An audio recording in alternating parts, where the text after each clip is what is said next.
Et puis, octobre 2009, c'est le drame. Prince Jean, le fils de son père, un petit gars si méritant, si travailleur, victime de discrimination négative. Pour une fois qu'un jeune de banlieue, sans expérience, sans diplôme, trouve du travail, on lui met des bâtons dans les roues. Oh, il avait pourtant fait des efforts, blond. Hein, il avait gommé ce côté prince de Lu. Hein, il s'était coupé les cheveux blond. Il avait mis des lunettes, puis une cravate. Oh, il s'était déguisé en homme politique. Il y a des fois quand même, on se dit, ils nous prennent pour des cons, mais là, on en est sûr. Eh bien, sous la pression, elle a fini par renoncer. On regarde les images. Je ne veux pas d'une victoire qui porte le poids d'un tel soupçon. C'est trop drôle, blond. 2009, c'est également l'année des blagues. Une des meilleures, attention, elle est très courte. La TVA a baissé dans les restaurants, les prix aussi. Et celle-là, encore meilleure, nous avons supprimé les paradis fiscaux. Il n'y a plus de paradis fiscaux. Et encore meilleur, nous allons moraliser le capitalisme.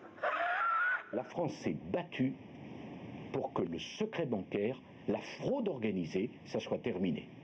Autant humaniser la peine de mort.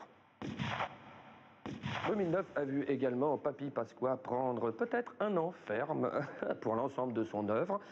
Papy Pasqua qui a balancé aussitôt Papy Balladur pour une sombre histoire de vente d'armes. On écoute la réaction de Moumou. Je n'en ai pas été spécialement informé. Spécialement ou pas du tout? Pas du tout. Papy Pasqua qui campe sur ses positions qui sont très claires. Je n'irai pas tout seul ramasser la savonnette sous les douches de la prison de la santé. Quelle belle image pourtant. Papy Pasqua et Papy Balladur entourés de 4 tatoués sous les douches de la santé et la savonnette qui tombe. Édouard, vas-y, je n'en ferai rien. Que dire au sujet de cette terrible affaire France Télécom? Allô? Tut. Mais écoutons dans un premier temps les déclarations de son PDG, monsieur Lombert. Il faut marquer un point d'arrêt à cette mode du suicide. Comme le dit le PDG de cette formidable entreprise, il faut être compétitif sur le marché. Eh bien, il peut être fier. 29 suicides en 18 mois, il est leader sur le marché. Mais gardons espoir dans l'avenir. La preuve.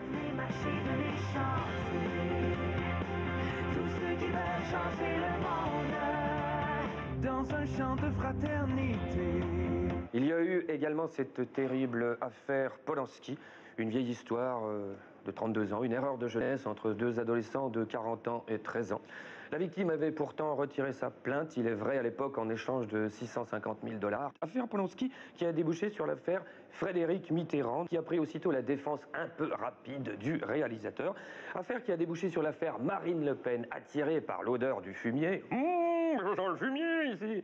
Qui a aussitôt ressorti un vieux livre de Frédéric Mitterrand dans lequel il avoue avoir eu des relations sexuelles avec des jeunes mâles, mais pas mineurs. Il demandait toujours la carte d'identité. Et je terminerai avec cette blague de notre célèbre humoriste Brice Hortefeux sur la diversité. Blancs et blancs, noirs et dans l'avion. Pour finir d'ailleurs des nouvelles de la gauche, eh bien...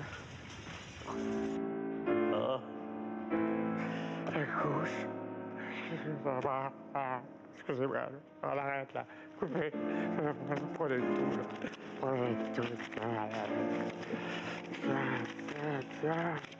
Excusez-moi, la gauche.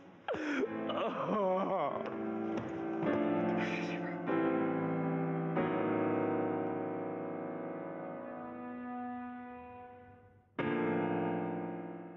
Dans la cible de Christophe Alévèque, l'année 2009 passée au crible par les